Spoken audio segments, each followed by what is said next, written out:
Hey there, I'm Alan Matthews from Classical Guitar Shed, and in this video you will learn the most basic things to know at the very beginning of your classical guitar journey, or if your guitar journey in general. So if you are first starting out, these will be some of the terms and ideas and tips that will make everything that you do so much easier. This is Classical Guitar 101. Hope you enjoy it. Also subscribe to this channel so that you can come back and watch other guitar videos.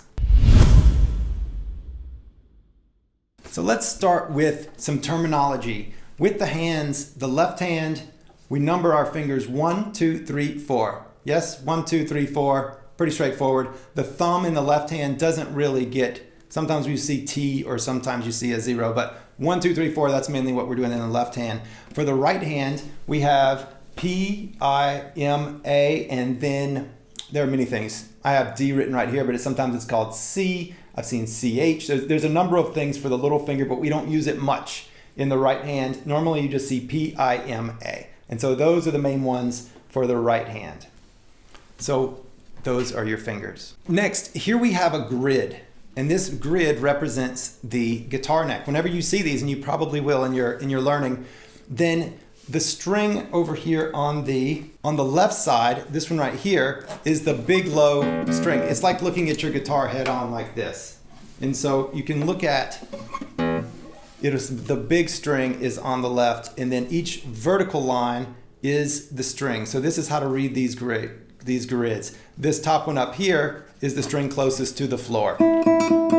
And so then whenever you see those, that's what these are. Next, we have lines going this way. These are called frets, F-R-E-T, and that's these guys on the guitar. And these are numbered open, means no fingers pressed, and then 1, 2, 3, 4, 5, 6, 7, up, going up like this right here. These string names, we'll talk about how to play those in just a minute, but the string names are the 6th string is the big one. So we count them from the floor to the ceiling. 1, 2, 3, 4, 5, 6. So 6 is the big one, 1 is the smallest string.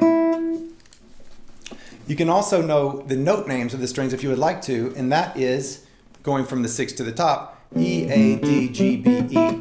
And there are a lot of acronyms that I've heard. Elephants and dogs grow big ears, that's one. I've heard the jaded, every American dollar goes back east. There's a bunch of them, but you can make up your own, or you can just remember E, A, D, G, B, E if you would like to.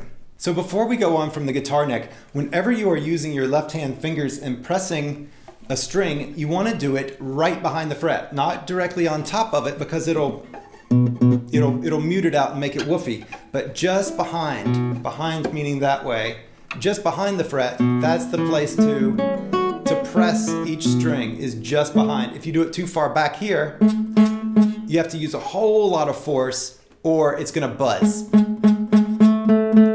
But it takes the least amount of pressure right behind that fret.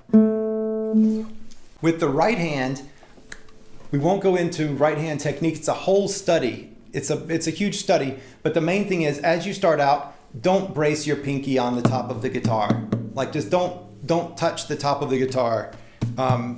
Just don't touch the top of the guitar. Don't brace with your little finger, but let your fingers float above the strings and then play them that way. And you can play with whatever finger you want to, just know that they're named P-I-M-A. But for now, that's the main thing, is just don't get into the habit of bracing. And just a little bit more vocabulary. You don't have to memorize all of these, but just to expose you to it, the main thing, this is the headstock tuning pegs, this is the guitar neck, and this is the body. It's said to resemble the beautiful shape of a woman. So this is the body, the neck, and the head. A very long-necked, beautiful woman. And so you can look at the other things on here if you would like to. But the main parts are your string numbers, your fret numbers, and your finger numbers and names. And as long as you've got that, you're all good. To wrap up this Classical Guitar 101, the last thing I'm going to suggest is to learn how to tune your guitar. I would recommend an electronic tuner so that you don't have to trust your ear. Your ear will get better in time. But for now, I would just get an app on your phone. You can get a really nice one. I probably shouldn't name particular ones because they come and go. Clear tune has been a great standard for a really long time, so long as you know your note names of your string names, E, A, D, G, B, E. But you can get any sort of tuner apps on your phone. There are many for free or just a couple of dollars. So if you can tune, if you know these things, then you are set and ready to learn some guitar. Best of luck. Go to Classical Guitar Shed and you'll find tons of materials and tutorials over there for learning guitar and classical guitar in particular. And I hope you have a wonderful time with it. It's a lovely instrument and a lifetime of joy and challenge. So best of luck. All right, please subscribe to the channel if you haven't, and I'll talk to you soon. Bye-bye.